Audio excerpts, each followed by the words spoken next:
1, 2, 3. That was a little better. It's about like our offense last night. Just so close, but not quite in.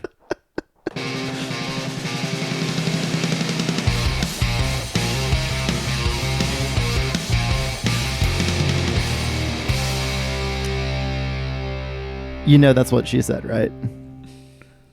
So close, but not quite in. Well, just like what she said, that was our offense last night. Hello, Matthew, and welcome to the Section 109 podcast, Matthew and Breezy's soccer therapy session that you guys get to sit in on if you choose to. And if you're listening to this, you are probably a terrible masochist. Could you look at your phone, please, Matthew? Tell me what time it is. It's 1:03 p.m. It is 1:03 p.m. That makes it 15 hours. I said 16 because I still haven't reset my clock. It is 15 hours after, right around when the game finished. We didn't actually look at our clocks. We were too busy being sad. So welcome in, and let's talk about it. Matthew. First off, is this going to be bad? This bad drink? Let's find out. I think CBC, I think this is from the stuff that we got from them for the Michigan playoff game last year. Oh. It's not as bad as I thought. Yeah, this is actually fine. It's also been in the fridge the entire time. Like I put this six pack in the fridge around the end of playoffs last year, and I put 2 6 packs in the fridge, and I drank 1 6 pack through now. But Matthew, yeah, cheers, I guess. Cheers to an objectively good season. That came up just short. We came up just short. Yeah. All right, let's do the technical part of the game. For those tuning in, obviously, the way we're thinking about it, just so you know, so obviously, I don't know why I can't talk today. We're going to do an emotional review we're going to do an emotional review today, and we're going to do a more pragmatic and technical review of the season at some point using numbers and talk about a lot of things. But for today, we're going to say goodbye to what was the Nisa season. Do you not have sound? Only in one ear. Only in one ear. Let's do it live on the fly. If I move the cords around long enough, it comes back, sort of, but like that's not a long-term solution. Do you want me to switch yours out? Yeah, I'll just do it real quick. I'm not even going to edit this out, probably. How about you just get everyone started with the facts of the matter? Well, you can start talking about the facts of the matter, and I'll grab you a new one out of the drawer. Cool, I guess. Where to begin? Okay, if you were under a rock, then the final score last night was CFC 0, Flower City 0, with Flower City advancing 2-0 on penalty kicks. Yeah, that's right. No goals, no penalty kicks converted. Believe it or not, that's not the first time that's ever happened in a game involving CFC. We were actually just on the other side of it. Way back in like 2013, 2014, something like that. Maybe 2 years in a row, actually. I forget. In 2013, we definitely did that. I know you can't hear me on my mic right now. In 2013, we did that in Tulsa. Yeah, so we did that in 2013 in Tulsa. Where Greg saved all 3. Right. And, man, let's talk a little bit about penalty kicks, Matthew, and how we feel about penalties. They suck, and they're a crapshoot, and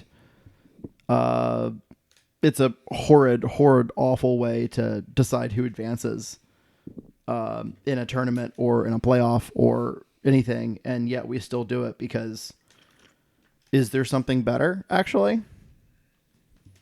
It's a good question, but we're not here to litigate that, and I don't even want to think about it.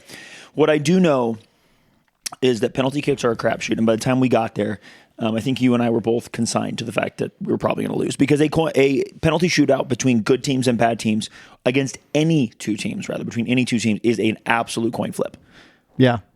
And CFC has been on the good side of penalties for most of our existence, which is awesome. We've lost a couple. We have recently, but we didn't for like 5 or 6 years straight. Yeah. I'm not saying that's this coming back to roost. What I'm saying is we're paying down that debt. What I am saying is we are kind of used to that. Winning that, I mean. Yeah. What's really interesting is I think the NISA value, or maybe it's just like the Wisecout value or whatever for a penalty kick is 0.76, which means it's a 0.24 or 24% chance of missing or being just not converting, right? Yep. It's the mail that never fails. I think that puppies. Boy, can I make another joke about our offense? But if you think about it, the way, like, if you take 2 penalties back to back, your chance of chance of not converting is 24% each time. But to have the same outcome, to not miss or to not convert twice in 2 consecutive penalties, the odds go down. Like, it's because it's like compounding or whatever bullshit. Like, it becomes like a 12% chance of that happening. We did not convert a single penalty in 4, which takes you all the way down to 3%. 3% chance of that happening. You add that to a game where, and this is rough, like coaching staff kind of live XG during the match, but they told us afterwards it was like 3.4 to 0.4 was our XG comparison for the game, which is you're in like 5% territory of not winning that outcome. It's astronomically low odds of not winning. And it's the kind of thing where I think you just throw your hands up in the air and say, what can you do? It wasn't to be. It wasn't our night. So I want to move away from penalties because, look, we never should have got to penalties. Yeah. As you said, we generated a lot, and we hit the crossbar 4 times during the game, including twice from headers from point-blank range. Oh, yeah. And this is not for us to shit on like players or finishing or anything else. Just sometimes the ball doesn't. Juan said it after the game. The ball goes roughly half an inch to the lower side of the bar, and it bounces in. Yeah, it bounces off the crossbar and bounces in. It is a game of inches, and the ball just wasn't going to go in. And I think there might be a tendency out there for people to be like, well, like, there were nerves. It's, they're just not good enough in the playoffs, whatever else it is. Like that's just extraordinary bad luck. And like finishing is a skill, but it's also luck based. And that's like extraordinary bad luck. And let's not kid ourselves. Flower City's keeper, Michael Mejia, had a wonderful game. Wonderful's putting it lightly. He was take the penalty shootout even out of it entirely where he saved 2. Like, he was unbelievable on the night. And when you have a keeper that has the game of his life, keeps the team in it, sometimes that happens too. And that all of these things happened in the same game makes it a lot easier for me. Yeah, so you and I, listeners, I'm going to apologize in advance because I don't think that it is. I think the way Matthew and I are dealing with this loss is going to be a lot different than most people are. I think that's because we have some twisted, perverted, trust the Rod Cess version of examining this team, which is the ball going in is the result of a lot of different things, but you can't always control the ball going in. I mean, you need to control the ball going in. But over a season, in the 24 games we played, we were the best team in the league. It wasn't particularly close. Yeah. The offense was the best. The defense was also by far the best. Like, we had the Golden Boot winner and the Golden Glove winner. But that's because when you look at a league-long season, you can have this long period of time to be the best team, and you're the best team overall, right? Yeah. On aggregate. In the playoffs, you need 2 types of luck. You need to not be, you did not have bad luck, and you need to have some good luck. One of the 2, and a lot of times you need a little bit of both. And unfortunately for CFC's this year and our history, in the playoffs we just never had that luck. Not only did we not have any luck last night, we actively had bad luck, and that's just not an ideal thing to have happen to you in a knockout game. But again, like, when we were evaluating the end of the season and we were like, like this is a little bit up and down, like, they went through a bit of a rough patch, like some of the creation was getting better, like they were starting to put together how to make chances and how to make big chances. And if they had come out kind of flat and not created a whole lot, and that was like a 0.8, a 0.4 type game, it'd have been a real bummer, because that could have gone a lot better, right? They dog walked Flower City. They dog walked them. The process played out exactly as it was supposed to. That's one of the better performances, I think, of the season in terms of creating chances and limiting the opponent's ability to create chances. And soccer's a cruel game, and sometimes you get footballed. And last night we got footballed. Footballed hard. So let's talk a little bit of the technical things from who started. So it was, I think the only big question you and I had was Colin Stripling going to start? And he did not. We had Sebastian for 60 minutes, and then we had Colin for 60 minutes. Colin for actually 60 minutes in the end because of the overtime. We also had a halftime sub with Taylor Gray coming in, which I would have not bet on that. I would have not bet. I would have legitimately been, if you had told me that he was going to play 75 minutes on the night, I would have been floored. I would have absolutely been shocked. And he got 45 and then another set of 30. And honestly, he looked good. He never looked like he was. He was gassed. I'm sure he was, but like he didn't look it, And that's, I think, a testament to Taylor's work ethic and his desire to come back and get fit again and be able to help the team. I thought he was massively good when he came in and provided a little bit of a spark, just kind of doing Taylor stuff. And same for Colin. I thought Colin looked really, really good when he was in those final 60 minutes. And I think you saw like a CFC really get a real control on the game because Colin's just ability to play the right back position, to add some steel in midfield and allow players to go a little bit further forward. I thought that's when we started really turning the screw, and fair play to them both. I mean, look, I think Sebastian actually had a really good first half, but he did a lot of things defensively and just not doing too much, right? Yeah, personnel's policy. So you don't expect Sebastian to make the line splitting pass to unlock the defense. That's not his game. Yep, but he did all the things you'd want to do, including hip checking the fuck out of somebody on a break behind the ref so that nobody saw, and it was chef's kiss. And it was just like, because it took it from a 5-on-3 to a 4-on-3 because dude was going to fly past him and he just absolutely hip checked him. It was beautiful. I thought that another thing that we saw that you and I commented during the game is Rod made a change at halftime and he made a change at the 60th minute, which is early. Yeah, I wonder.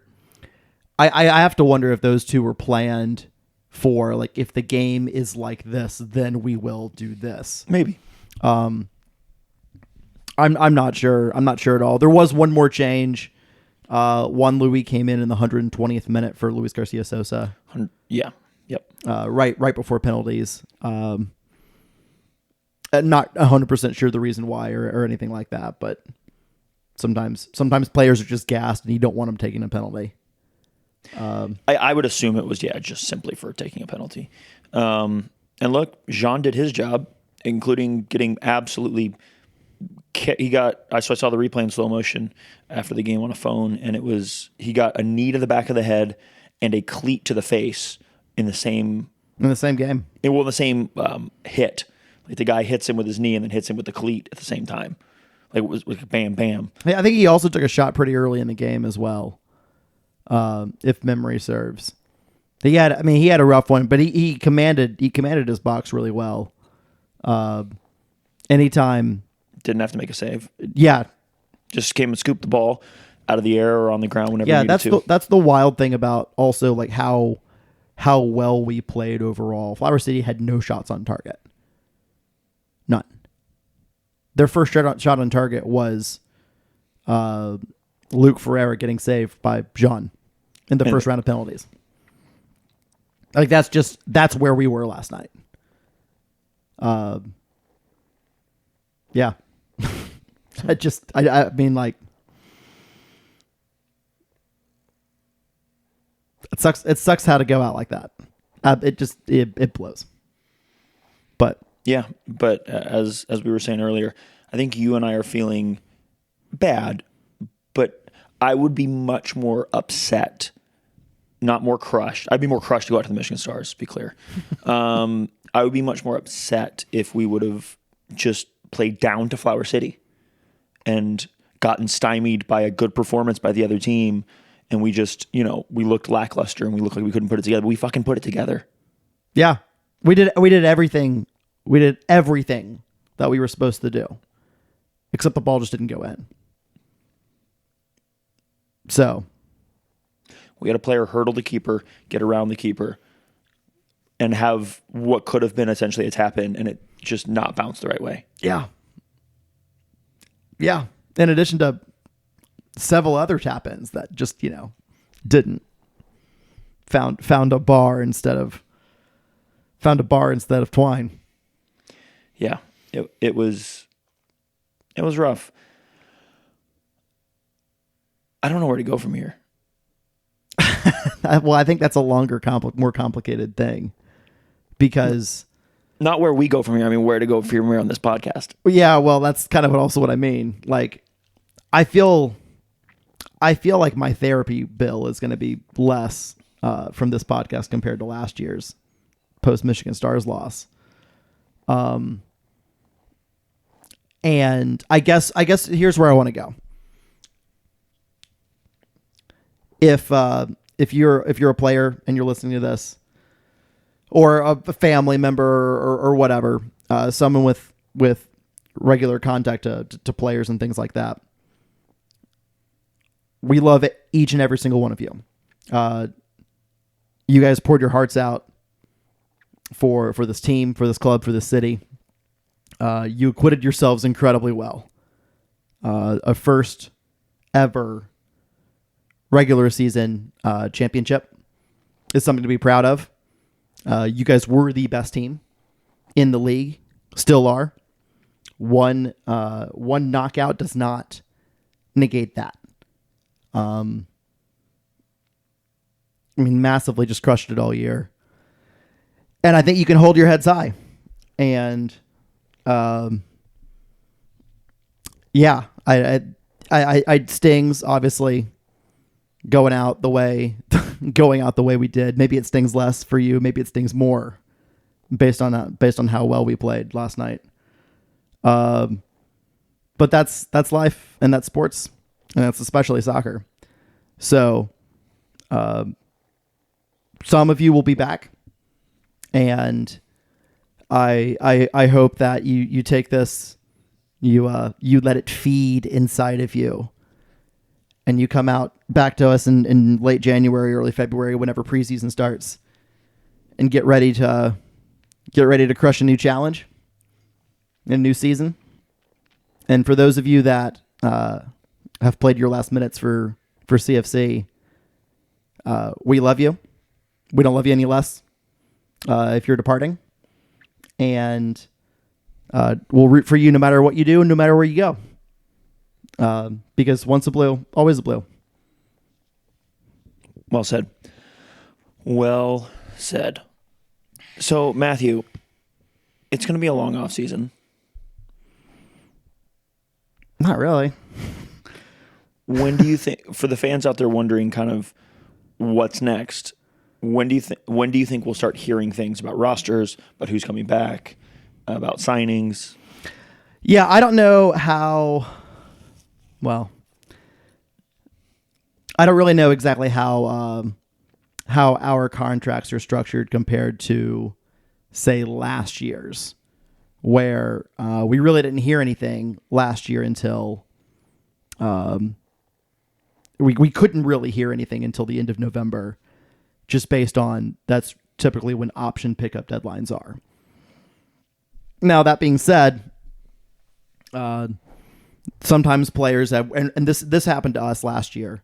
Sometimes players have clause in their contract that if say a championship team comes in for them, in order to get them to commit to us that year, we included a clause in their contract that says if a championship team comes in with a bona fide offer, then we could let you walk, even if we wanted to pick up your option or whatever. I don't know what our contracts are like this year. I have no idea. I do expect we'll be on a similar timeline, which is like it may be Christmas time before we really start hearing anything. I hope that's not the case. I hope we get some stuff sooner than that. But it's a club in a bit of a transformation. Obviously, there are tons of rumors out there and whatever about league changes and stuff like that. So I would imagine that that's the first thing to come, and then we start getting to the rest of the stuff. For this podcast, I would like to have us sit down a little less emotionally, go through the season, go through kind of what we did last year, like really put the season together in more of an analytical form. We're obviously going to want to have Rod back on in a few weeks. Absolutely. Give him some time to kind of close the book on 2023 and start really looking ahead to 2024. And yeah, we'll kind of just go from there. That didn't really answer your question, though. That's close enough. We'll start hearing, and the other thing is, if you're following the players on social media, you'll start seeing some goodbyes. You'll see guys that don't have an option that know that they're leaving, that will say so. You'll have guys that will be told in these exit meetings that happen over the next few days, like, we're not going to pick up your option, even if the option deadline is later or whatever else. And then, so you'll see some goodbyes earlier rather than later. Or you may see some guys retire. You never know. Yeah. I really don't know what to expect. It's gonna be an interesting offseason for sure. And it's also gonna be an exciting one. I need another week. So this year's team built on a team last year that was really good. And really good, had a couple deficiencies. Had a couple. We were really unbalanced. Yeah. But we were really good. This team managed by the end to have similar numbers on the offensive side while having a much better, a much improved defense. And year 3 of Rod Underwood's tenure, I am very, very, very excited to see what he and the coaching staff build and what this group of players can do, whoever's back from it, in the next round of games, rather, the next season. Man, I just don't know. I don't know what to feel right now. I'm in a weird stage of grieving this loss where I just feel like it was some sort of twisted destiny that we weren't going to get this. If you just look how we lost. Oh, it's like it's definitely like there was some ordination happening. Like it just wasn't meant to be. Yeah, we just didn't get it done. Well, we are at 25 minutes, Matthew. Fuck it. I think we call it an end. Friends, if we were truly psychotic, and I am a little bit, but not enough, we would just end this podcast now and change shirts and then start recording the analytical season review with all this extra time we have. I do not have the can you imagine? I do not have the emotional bandwidth for that. Fuck no. But I will. Listeners, thank you for listening. Boys, families, if you're somehow listening to this, like, thank you for an unbelievable season. As Matthew said, one game does not define a season. Playoffs are incredibly cruel and unfair, as are penalties, and we got to experience both. So chins held high, heads held high. Hopefully we'll go again with a lot of you next year again. And, we can't wait to root on the boys in blue starting again next year. Matthew? I got nothing else. I'm tapped. All right. Listeners, thanks for listening. Peace.